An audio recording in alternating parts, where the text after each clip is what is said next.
Hello everyone. तो आज हम देखने वाले हैं सीसैट के पैसेज। 2 पैसेज है, उसके ऊपर 3 क्वेश्चन है। मतलब एक पैसेज पे 1 क्वेश्चन है, दूसरे पैसेज पे 2 क्वेश्चन है। तो ये जो हम पैसेज देखने वाले हैं आज के, तो वो है 2018 का एक्चुअल यूपीएससी का पेपर, जिसके हम पैसेज देखने वाले हैं। ठीक है, तो चलो पहले क्वेश्चन पढ़ेंगे, फिर पैसेज पढ़ेंगे। पैसेज छोटे छोटे हैं और क्वेश्चन भी आराम से सॉल्व कर सकते हैं। Most rational and crucial message, यही इसी पे क्वेश्चन है। 2 क्वेश्चन इसी पे है और लास्ट में एक एजम्पशन वाला क्वेश्चन है। तो चलो देखते हैं, मतलब सॉल्व करते हैं। ठीक है, तो पैसेज फर्स्ट से हम स्टार्ट करेंगे। यहाँ पे जैसे कि आपने कहा था कि मैं एक्चुअली यूपीएससी के ही पैसेज यहाँ पे डिस्कस करूँ, ताकि आपकी जो लॉजिक है वो डेवलप हो सके। ठीक है, तो इसी जो ये पैसेज फर्स्ट है उसी पे 18 वाला क्वेश्चन है। तो यहाँ पे पूछा गया है कि what is the most rational and crucial message. Rational मतलब विचारपूर्वक, विवेकपूर्व सॉरी, ये हिंदी थोड़ा गड़बड़ हो रहा है। विवेकपूर्व जो होता है वो, और क्रूशियल मैसेज मतलब इम्पॉर्टेंट, क्या मैसेज निकल के आ रहा है पैसेज में से, वो देखना है हमें यहाँ पे। ठीक है, तो पैसेज फर्स्ट में जैसे कि मैंने आपको बोला था कि किसी भी पैसेज को डील करते टाइम पे उसको एक तो अगर समझ में नहीं आ रहा है ना, या आ भी रहा है, तो भी अपनी टेक्निक यही रखना कि सेंटेंस वाइज हमें इसे समझना है और फिर बाद में क्वेश्चन का आंसर देना है। तो यहाँ पे most rational and crucial message पूछा है, तो उन्होंने ऑप्शन फर्स्ट में बोला है कि mass production of meat through industrial farming is cheap and is suitable for providing protein nutrition to poor countries. क्या ऐसे पैसेज में कहा है, ये हमें देखना है कि ये बोल रहा है कि जो मीट होता है उसका प्रोडक्शन इंडस्ट्री में किया जाता है और उससे क्या होगा, जो पुअर कंट्रीज़ है उनको न्यूट्रिशन प्रोटीन मिलेगा। इस तरह से बोल रहे हैं, मतलब मिल रहा है, इस तरह से बोल रहा है ये। तो क्या ऐसे सच में पैसेज में कहा है या नहीं कहा है, ये देखेंगे। सेकंड है B option, meat producing industry violates the laws against cruelty to animals. तो ये क्रुएलिटी की बात की है या लॉ की बात की है, इसके रिगार्डिंग जो लॉ होता है उसका वायलेशन हो रहा है या नहीं हो रहा है, इसकी बात की भी है या नहीं की है पैसेज में, वो हमारे लिए इम्पॉर्टेंट बन जाता है। तो ये देखेंगे हम। सी बोल रहा है कि mass production of meat through industrial farming is undesirable and should be stop immediately. जो ये मास प्रोडक्शन होता है मीट का इंडस्ट्रियल फार्मिंग, तो ये बोल रहा है कि ये अनडिज़ायरेबल है और इसे इमीडिएटली स्टॉप कर देना चाहिए। तो अगर देखते हैं ऐसे बोला है कि नहीं बोला है पैसेज में, उसी के अकॉर्डिंग हम देखेंगे। ठीक है, ये फोर्थ है, environmental cost of meat production is unsustainable when it is producing through industrial farming। तो ये बोल रहा है कि जो एनवायरनमेंट को जो कॉस्ट पे करना पड़ता है इस मीट प्रोडक्शन की वजह से, वो अनसस्टेनेबल है, और जबकि it is produced through industrial farming, ये इंडस्ट्रियल फार्मिंग के द्वारा प्रोड्यूस किया जा रहा है, फिर भी ये अनसस्टेनेबल है, मतलब जबकि ये अनसस्टेनेबल है, इस तरह से बोल रहा है। तो हमें पैसेज में यही देखना है, क्या जो ये ऑप्शन दिए इसमें से most rational and crucial message क्या दे रहा है पैसेज, ये देखना है हमें। तो यहाँ पे हम पैसेज पढ़ेंगे तभी हमें जाके समझ में आया कि पैसेज में कहा क्या गया है, क्योंकि जो भी कहा गया है पैसेज में वही हमारे ऑप्शंस में होता है। तो इसीलिए हमें पैसेज पढ़ने की ज़रूरत होती है। और मैं एक बात यहाँ पे बताना चाहती हूँ कि जो लोग आपको बोलते हैं ना कि सिर्फ आप ऑप्शन देख के आंसर निकाल सकते हो, तो प्लीज़ इस तरह का फंडा मत यूज़ करिए, वरना आपकी प्रीलिम्स नहीं निकलेगी। क्योंकि अगर जीएस में कितना भी चाहे स्कोर लेके आ जाओ और सीसैट में पास ही नहीं होंगे तो मतलब ही नहीं रहेगा ना। तो इसीलिए कह रही हूँ शॉर्टकट बिल्कुल अप्लाइड नहीं करना है। तो यहाँ पे देखो, फर्स्ट यहाँ पे सेंटेंस कह रहा है, the quest for cheap and plentiful meat has resulted in factory farms where more and more animals are squeezed into smaller lots in cruel and shocking conditions। तो ये बोल रहा है कि जो ये क्वेस्ट मतलब ये जो प्यास होती है, भूख जो होती है कि हमें सस्ता भी और ज़्यादा भी मीट चाहिए, इसीलिए तो ये फैक्ट्री में प्रोड्यूस करते हैं ना कि ज़्यादा भी चाहिए, चीप भी चाहिए, इसीलिए तो ये बोल रहा है कि ये क्रूअल एंड शॉकिंग है, यही यहाँ पे फर्स्ट सेंटेंस कह रहा है। सेकेंड है such practices have resulted in many of the world's health pandemic such as the avian flu. ये जो ऐसी प्रैक्टिसेस होती है इसका रिजल्ट क्या होता है, वर्ल्ड में पैंडेमिक्स आ सकता है, जैसे कि एवियन फ्लू है, मतलब ये एवियन फ्लू जो है ये बर्ड से होता है मेनली। तो ये जैसे हेन होती है, हेन का जो मास प्रोडक्शन होता है वो भी फैक्ट्री में होता है ना, पोल्ट्री में होता है, तो वही वो बता रहे हैं यहाँ पे। World wide livestock are increasingly raised in cruel cramped conditions, मतलब जो पूरे दुनिया भर जो लाइव स्टॉक होता है उनको बढ़ाने के लिए, ये बहुत ज़्यादा क्रूअल एंड क्रैम्प्ड कंडीशन में उसको बढ़ाते हैं। Where animals spend their short lives under artificial light, जहाँ पे वो एनिमल जो होते हैं वो अपनी शॉर्ट लाइफ, उनकी शॉर्ट ही लाइफ होती है, तो वो आर्टिफिशियल लाइट में बिताते हैं। Pumped fuel full of antibiotics and growth hormones until the day they are slaughtered, जब तक उनको मतलब उनका काट के उनका मीट नहीं बनाया जाता तब तक इन लोगों को एनिमल को जो ये लाइव स्टॉक है इसको वो क्या करते हैं, प्रोटीन्स और जो एंटीबायोटिक्स होते हैं उसके इंजेक्शन लगाए जाते हैं और इनको आर्टिफिशियल लाइट के अंदर ही इनकी ग्रोथ बढ़ाई जाती है, इस तरह से बोल रहे हैं।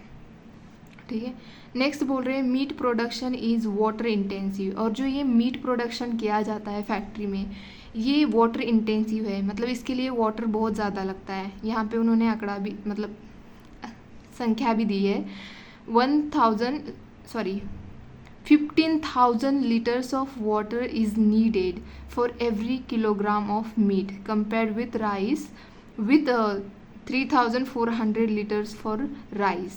तो ये बोल रहे हैं कि अगर आपको 1 किलोग्राम जो है वो मीट प्रोड्यूस करना है तो उसके लिए आपको 5,000 लीटर्स वाटर लगता है, ठीक है, every kilogram.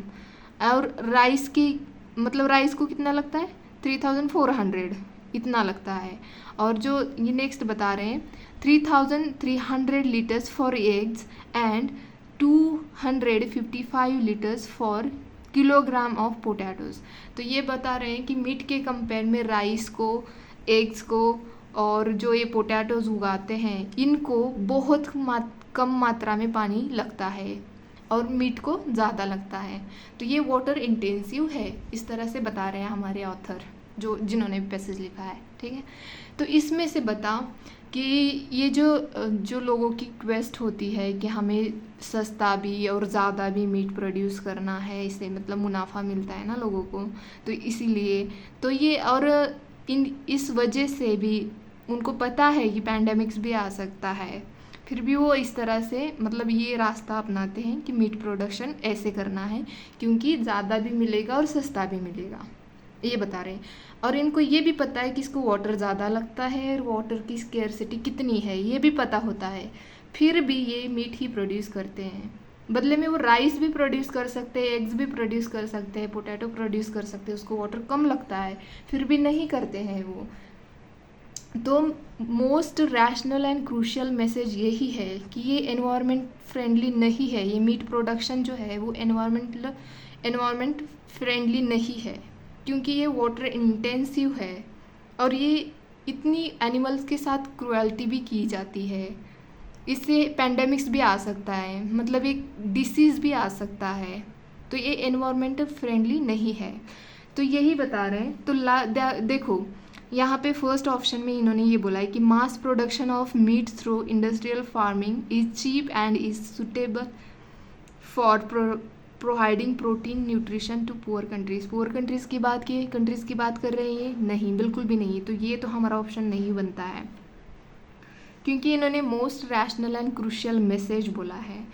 Meet producing industry violates the laws against cruelty to animals. देखो हालांकि इन्होंने बात की है पैसेज में कि क्रुएल्टी से ही वो एनिमल की ग्रोथ कराते हैं, जैसे कि उनको इंजेक्शन लगाना, उनको आर्टिफिशियल लाइट के अंदर रखना, ये क्रुएल्टी ही है ना। तो ये तो होता है, लेकिन लॉ की बात बिल्कुल नहीं की है, लॉ की बात बिल्कुल कहीं पे भी मेंशन नहीं की है, और ना ही इनडायरेक्टली उन्होंने कुछ बताया है। तो इसका मतलब ये भी नहीं बनता है हमारा। सी है मास प्रोडक्शन ऑफ मीट, देखो दिख नहीं रहा ना, sorry. Mass production of meat through industrial farming is undesirable and should be stop immediately. क्या इन्होंने बोला है कि शुड बी मतलब स्टॉप करना चाहिए इमीजिएटली, ऐसा कुछ बोला इन्होंने? हाँ, इन्होंने बोला कि ये मतलब सस्टेनेबल नहीं है, ये बता रहे हैं, ना कि इन्होंने ये नहीं बोला कि ये अनडिज़ायरेबल है तो इसको स्टॉप ही कर देना चाहिए। ये तो डिज़ायर फुलफ़िल कर रहा है ना, तो अनडिज़ायरेबल कैसे हो सकती है? ठीक है, ये तो रॉन्ग है। नेक्स्ट है D, environmental cost of meat production is unsustainable. देखो इसकी वजह से डिसीज़ भी हो सकता है, इसकी वजह से वाटर की स्केर्सिटी हो सकती है, एनिमल क्रुएल्टी हो रही है, तो ये animal friendly sorry environment friendly तो है ही नहीं, तो इसीलिए एनवायरमेंट को ही कॉस्ट चुकाना पड़ता है इसका जो भी, तो ये अनसस्टेनेबल है। Environmental cost of meat production is unsustainable when it is produce through industrial farming. जब मतलब इंडस्ट्रियल फार्मिंग के थ्रू अगर ये प्रोड्यूस करते हैं तो ये अनसस्टेनेबल है, तो इसीलिए यही हमारा मैसेज है, रैशनल एंड क्रूशियल, यही मैसेज है हमारा डी, तो इसका आंसर डी बनता है। ठीक है, अगेन मैं कह रही हूँ कि ये यूपीएससी 2018 का पेपर है सीसैट का, तो आप देख सकते हो, खुद भी देख सकते हो, आंसर की भी देख सकते हो। ठीक है, तो चलो नेक्स्ट पैसेज देखते हैं, होप कि आपको समझ में आ रहा है। तो ये सेकंड पैसेज हमारा यहाँ पे है आधा, और आधा यहाँ पे है ऊपर। ठीक है, तो इसके ऊपर दो क्वेश्चंस है, एक है ये which of the following is the most rational and crucial message given by the passage. ठीक है, तो यहाँ पे ऑप्शन दे रखे हैं इन्होंने। फर्स्ट ऑप्शन में बोला है कि conflict between man and wildlife can not be resolve, can not be resolve, extreme लगता है ना ये आपको, no matter what efforts we make, तो देखो एक बहुत ही एक्सट्रीम है। ठीक है, सेकंड बोल रहा है कि safe wild life corridor between protected areas is an essential aspect of conservation efforts. तो ये बोल रहा है कि एक वाइल्ड लाइफ मतलब एक नहीं सेफ वाइल्ड लाइफ कॉरिडोर होता है, तो उससे क्या होता है कि हम जो एनिमल्स हैं उनको अच्छे से कंजर्व कर सकते हैं। ठीक है, ये बता रहे हैं यहाँ पे, और कितना ज़रूरी होता है ये। सी बता रहे हैं India needs to declare more protected areas, क्या ये ज़रूरी है, क्या ये बोला है, ये भी देखेंगे हम। ये declare more protected areas and setup more tiger reserve, ये भी एक्सट्रीम लग रहा है ना आपको, मोर। ठीक है, पैसेज में देखेंगे। India's national park and tiger reserve need to be professionally manage, professionally तो मैनेज किए जाते हैं, फिर भी देखते हैं क्या ऐसा पैसेज में कहा है। देखो हमें तो इस तरह से देख के ही समझ में आता है कि आंसर इसका क्या है, बट फिर भी हम पैसेज पढ़ेंगे उसके अकॉर्डिंग हमें पता चलेगा। ठीक है, तो पैसेज में ये कह रहे हैं यहाँ पे देखो, a male tiger was removed from Pench tiger reserve and was relocated in Panna national park. Later, this tiger trekked towards his home 250 miles away. एक टाइगर था जिसको जो पहले पेंच में रहता था, फिर उसको रीलोकेट किया गया पन्ना नेशनल पार्क में। तो ये पेंच में गया था ना, सॉरी पन्ना में इसको रीलोकेट किया था, तो ये वापस पेंच में गया 250 माइल्स ट्रैक करके, मतलब चल के। ठीक है, the track of this solitary tiger highlights a crisis. तो इसकी ये मतलब जो ये अपना ट्रैक है इसका, ये क्या हाईलाइट करता है, क्राइसिस, क्योंकि सपोज ये कहीं पे भी जा सकता था ना, ह्यूमन एनिमल कन्फ्लिक्ट भी हो सकते हैं ना ऐसे से। Many wildlife reserve exist as islands of fragile habitat in a vast area of humanity. 8 tigers can range over 100 miles seeking prey mates and territory. ये बोल रहे हैं कि जो टाइगर्स होते हैं वो प्रे के चक्कर में कितने भी दूर चले जाते हैं, इनको प्रे आसानी से नहीं मिल पाता है, इस तरह से बता रहे हैं ये। और नेक्स्ट बता रहे हैं nearly a third of India's tigers live outside tiger reserves, मतलब ऑलमोस्ट थर्ड जो टाइगर्स होते हैं अगर किसी भी टाइगर रिजर्व से ऑलमोस्ट 3 तो टाइगर वो टाइगर रिजर्व के बाहर ही रहते हैं, इस तरह से बता रहे हैं। A situation that is dangerous for both human and animal, मतलब ये जो सिचुएशन है ये दोनों मैन नहीं, ह्यूमन के लिए भी और एनिमल के लिए भी खतरनाक है, इस तरह से बता रहे हैं। Prey and tigers can only disperse if there are recognise corridors of land between protected areas to allow unmolested passage. तो ये बता रहे हैं कि अगर सपोज ये जो हो रहा है ना, ये सिचुएशन हो रहा है, इसको डील करना है तो आपको यहाँ पे बता रहे हैं prey and tigers can only disperse if there are recognise corridors of land between protected areas to allow unmolested passage. अगर आप अच्छे से एक दूसरे को कनेक्ट कर देते हो तो ये सिचुएशन नहीं क्रिएट होगी, इस तरह से बता रहे हैं। उनके लिए प्रे प्रोवाइड करना, टाइगर्स के लिए एक प्रॉपर कॉरिडोर्स बनाना, ये सब इम्पॉर्टेंट होता है। तो बस सिंपली यही बता रहे हैं कि जो ये टाइगर जो रहते हैं ना अपने टाइगर रिजर्व के बाहर रहते हैं, तो इसके रीज़न ये बता रहे हैं यहाँ पे कि उनको प्रे नहीं मिलता है आसानी से, तो वो दूर दूर तक चलते जाते हैं और ढूंढते रहते हैं। तो इससे खतरा होता है, एक तो वो एनिमल्स के लिए भी और ह्यूमन के लिए भी है। तो इसके लिए सोल्यूशन यही बताया कि उसको प्रे भी अवेलेबल कर देना चाहिए, एक कॉरिडोर भी बनाना चाहिए, ये सब बता रहे हैं यहाँ पे। ठीक है, सिंपली यही है। तो देखो 19 का आंसर, 19 का आंसर यहाँ पे। तो इन्होंने बोला है फर्स्ट में the conflict between man and wildlife can not be resolved no matter what efforts we make. क्या ऐसा बोला है पैसेज में कि आप रिसॉल्व ही नहीं कर सकते हो, कर ही नहीं सकते हो, मतलब कैन नॉट का मतलब यही होता है कि आप कर ही नहीं सकते हो। तो ऐसा तो है नहीं, ऐसा तो बोला भी नहीं है पैसेज में, तो ये तो हमारा कट हो जाता है यहाँ पे। सेकेंड है safe wild life corridors between protected areas is an essential aspect of conservation efforts. तो ये बिल्कुल हमारा यहाँ पे आंसर बन जाता है। यही most rational and crucial message दे रहा है। देखो जब भी most rational and crucial message पूछते हैं ना, वो तो आंसर हमारा बैलेंस्ड होता है, वो निगेटिव कभी नहीं होता, आंसर हमारा पॉजिटिव वे में होता है। तो ये हमें समझ में आना चाहिए। जब आप बार बार सॉल्व करते हो ना तो ये आराम से आपको समझ में आ जाएगा। और सी है यहाँ पे India needs to declare more protected areas, setup more tiger reserve. देखो मोर मतलब एक एक्सट्रीम लेवल का हो गया वो, तो इसीलिए ये मतलब ऑटोमेटिकली कट हो जाता है। India's national parks and tiger reserve need to be professionally manage. देखो प्रोफेशनली मैनेज है तभी तो लॉ के थ्रू बनते हैं, तो प्रोफेशनली होंगे ना ऑब्वियसली, इस तरह से अगर सोचा जाए तो, जीएस के अकॉर्डिंग सोचा जाए तो। बट यहाँ पे प्रोफेशनली मैनेजिंग की बात बिल्कुल पैसेज में नहीं की है, तो इसका मतलब ये भी रॉन्ग है। तो हमारा करेक्ट आंसर बी बन जाता है। ठीक है, नेक्स्ट देखते हैं 20। यहाँ पे देखो 18 वाला 19 वाला ईजी था, लेकिन 20 अजम्पशन वाला क्वेश्चन है, तो आपको थोड़ा सोच समझ के इसका आंसर देना होगा।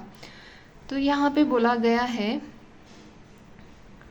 With reference to the above passage, the following assumptions have been made। देखो assumption का मतलब मैंने कई बार बताया है, मतलब हर वीडियो में बताती हूँ, आज भी बता रही हूँ। कुछ ना कुछ ग्रहित धर के लिखा होता है वो पैसेज, तो वही जो कुछ ग्रहित धर के उन्होंने लिखा होता है ना, वही यहाँ पे ऑप्शन में दिया जाता है। उसमें से वैलिड assumption हमें ढूंढना होता है। तो यहाँ पे करेक्ट पूछा है, मतलब वैलिड assumption पूछा है। तो देखो फर्स्ट देखते हैं यहाँ पे the strategy of conservation of wildlife by relocating them from one protected area to another is not often successful. क्योंकि यहाँ पे सक्सेसफुल नहीं हुआ है ना, ऑफन का तो पता नहीं, पर यहाँ पे नहीं हुआ, इसका मतलब नहीं होता होगा, है ना। तो ये तो करेक्ट है, मतलब अज्यूम किया है ना, तो हम भी अज्यूम कर रहे हैं कि यहाँ पे पैसेज में बोला ना उन्होंने कि वो पेंच से उसको पन्ना में रीलोकेट किया, बट वो भाग के वापस पेंच की तरफ आ रहा था और दूसरी तरफ भी वो जाते रहते हैं, इस तरह से बोला ना। तो इसका मतलब है कि ये ऑफनली सक्सेसफुल नहीं होते हैं, तो ये हमारा अजम्पशन है, तो ये हमारा सही अजम्पशन है। ठीक है, नेक्स्ट देखते हैं। India does not have suitable legislation to save the tigers and its conservation efforts have failed, which forced the tigers to live outside protected areas. क्या पैसेज में ऐसे बोला, कहीं भी आपको डायरेक्टली इनडायरेक्टली ऐसे लगा कि इसके लिए कोई पर्टिकुलर लेजिस्लेशन नहीं है या लेजिस्लेशन की बात की है, कुछ भी ऐसा? और ये तो बता रहा है यहाँ पे second statement, India does not have suitable legislation. देखो पूरे पैसेज में लेजिस्लेशन की बात बिल्कुल नहीं की है, हालांकि उन्होंने प्रोटेक्टेड एरियाज़ की बात की है, कॉरिडोर्स की बात की है, इवन उन्होंने बताया कि कितना डेंजरस होता है कि ये एनिमल अगर ऐसे घूम रहा है तो इसीलिए मैं बता रही हूँ कि ये तो हमारा बिल्कुल नहीं बनता है। तो हमारा करेक्ट आंसर ये आ जाता है, ठीक है, हमारा करेक्ट आंसर ये बनता है यहाँ पे। तो अजम्पशन के क्वेश्चन गलत होने के चांसेस यही होते हैं कि हम अजम्पशन को समझ नहीं पाते हैं, एक्चुअली वर्ड्स का मीनिंग नहीं समझ पाते, तो इसीलिए वो गलत होते हैं। तो अगर आप प्रैक्टिस करोगे ना तो ये गलत नहीं होंगे। पहले मेरे भी गलत हुआ करते थे, बट अब वो नहीं होते हैं क्योंकि मैंने प्रैक्टिस बहुत करती हूँ। मैंने टेस्ट सीरीज सॉल्व किए हैं, मैंने PYQ के भी अभी सॉल्व आपके साथ हो ही रहे हैं, और वैसे पहले भी किए हैं मैंने। तो मैं आपको यही कहूँगी कि अगर आपको CSAT में पास होना है ना तो रीजनिंग और पैसेज आपके अच्छे होने चाहिए। तो आपको मतलब CSAT में क्लियर होने से कोई नहीं रोक सकता, अगर आपका मैथ वीक है तो। अगर मैथ भी अच्छा है तो फिर तो बढ़िया ही बढ़िया, वो बोलते हैं ना सोने पे सुहागा, तो वो तो बढ़िया ही होगा। बट आपको अपना मैथ अच्छा है इसलिए पैसेज या रीजनिंग को अंडर एस्टिमेट नहीं करना है, बिल्कुल प्रैक्टिस करते रहना है। अच्छे लोगों का CSAT फेल हो रखा है, तो इसके लिए कोई मतलब रिस्क नहीं लेनी है, प्रैक्टिस करते रहिए, डेली 2 घंटे तो एटलीस्ट दे ही दीजिए, ठीक है। तो अगर आपको ये वीडियो अच्छा लगता है, पसंद आता है, यूज़फुल लगता है, तो प्लीज़ लाइक शेयर सब्सक्राइब करें। और आज के लिए इतना ही, धन्यवाद।